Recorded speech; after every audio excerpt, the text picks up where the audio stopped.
उत्तर प्रदेश की योगी सरकार में परिवहन मंत्री दयाशंकर सिंह का साफ तौर पर कहना है कि जो विकास करेगा वही चुनाव जीतेगा, और ये बात उन्होंने निकाय चुनाव में मिली भारी जीत के बाद कही है। #भारत न्यूज ने दयाशंकर सिंह से खास बात करते हुए तमाम सवाल किए हैं और मंत्री दयाशंकर सिंह ने भी #भारत के सवालों के बेबाकी से जवाब दिए हैं। मंत्री दयाशंकर सिंह ने क्या कुछ कहा, आइए सुनते हैं। उत्तर प्रदेश में नगर निकाय चुनाव खत्म हुए हैं और 17 नगर निगम की जो सीटें थी वो सभी बीजेपी के खाते में आई। हमारे साथ दयाशंकर सिंह जी हैं, मंत्री जी हैं, बात करने के लिए। सर, जो नगर निगम की सीटें वो तो आपके कब्जे में आई, लेकिन कुछ नगर पालिका विपक्षियों के कब्जे में गई, उसमें थोड़ा सा कमी आई। क्या मानते हैं कि 2024 का लोकसभा चुनाव का जो सेमीफाइनल कहा जा रहा था वो जीत चुके हैं, अब आप 2024 में क्या होगा? देखिए, 2024 में 80 की 80 सीटें भारतीय जनता पार्टी जीतेगी, क्योंकि जो 2024 का चुनाव होगा वो मोदी जी के चेहरे पर होगा, मोदी जी को जिताने के लिए होगा। आप देखिए, जितने बड़े इलेक्शन हुए, नगर निगम का इलेक्शन था, 17 के 17 बीजेपी जीती। आप उसके नीचे जाइए, नगर पालिका का, उसमें 199 में 160 से ऊपर भाजपा जीती। नगर पंचायत का और छोटा इलेक्शन है, तो वहाँ पर थोड़ा लोकल इशूज और सब ये रहता है। और हमारे ही पार्टी के आप पूरा यदि एनालिसिस करेंगे कि हम इतने जीतने के बाद भी हमारे ही बागी जो है हमारे सेकंड पर और थर्ड पर आपको मिलेंगे। सपा और बसपा कहाँ थी वो ढूंढ रहे हैं अपने आप को कि उनके कैंडिडेट कहाँ थे। पहली बार ऐसा वोट हुआ है जिसमें लोग मजहब, जाति, क्षेत्र से ऊपर उठ करके विकास के नाम पर वोट दिए हैं। जो मोदी जी, योगी जी की जो डबल इंजन की सरकार है, जो जनता के बीच में जो कार्य किया है, चाहे वो कोरोना के पीरियड रहा हो, चाहे राशन का वितरण हो, या घर घर जो है शौचालय हो, इस तरह की जो भी योजनाएं आई वो किसी की जाति और मजहब पूछ करके नहीं हुई। हर गरीब को उसको लाभ मिला, तो गरीब बाहर निकल करके उससे ऊपर उठ करके वोट दिया। तो आज विकास की बात हो रही है और उत्तर प्रदेश में लोगों को भरोसा है कि जो मोदी जी और योगी जी जो डबल इंजन की सरकार चला रहे थे, जब ट्रिपल इंजन की सरकार रहेगी तो हमारा काम और भी आसान होगा। इसलिए दिल खोल करके लोगों ने भारतीय जनता पार्टी को दिया।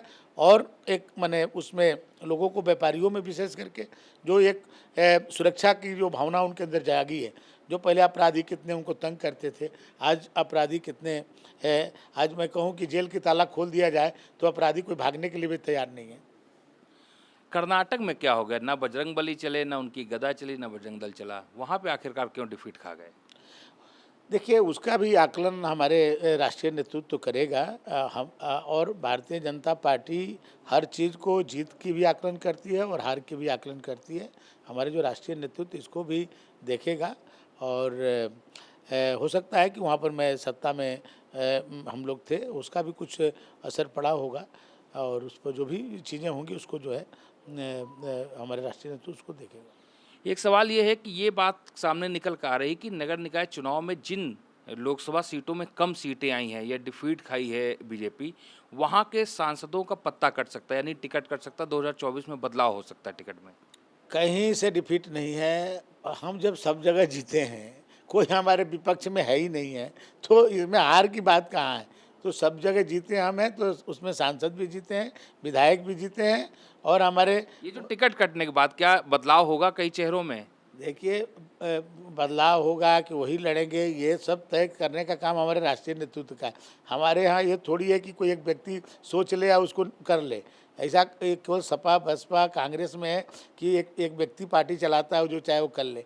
हमारे यहाँ तो एक लोकतांत्रिक प्रक्रिया है, उसके तहत हमारा राष्ट्रीय नेतृत्व जो चाहेगा वो करेगा। लेकिन मायावती और अखिलेश लगातार हमला बोल रहे हैं, क्या है, झुलझुलाहट है या कुछ और है? जुझलाहट ही कह सकते हैं भाई। लगातार जो है, जो सत्ता में रहे तब से वो हारते जा रहे हैं भाई। 2017 में वही सत्ता में थे, भारतीय जनता पार्टी प्रचंड बहुमत से जीती। 2019 में जो सपा और बसपा को ये माना जाता था कि ये बेमेल गठबंधन है, दोनों दो ध्रुव थे, पूर्व और पश्चिम, वो मिल के चुनाव लड़े। उसके बाद भी मोदी जी की लहर को नहीं रोक पाए। 2022 में कहते थे अखिलेश जी की 400 सीट हम पाएंगे और 3 में सभी विपक्ष को देते थे। जनता ने उनको बता दिया कि 3 किसके पास है और 400 किसके पास है।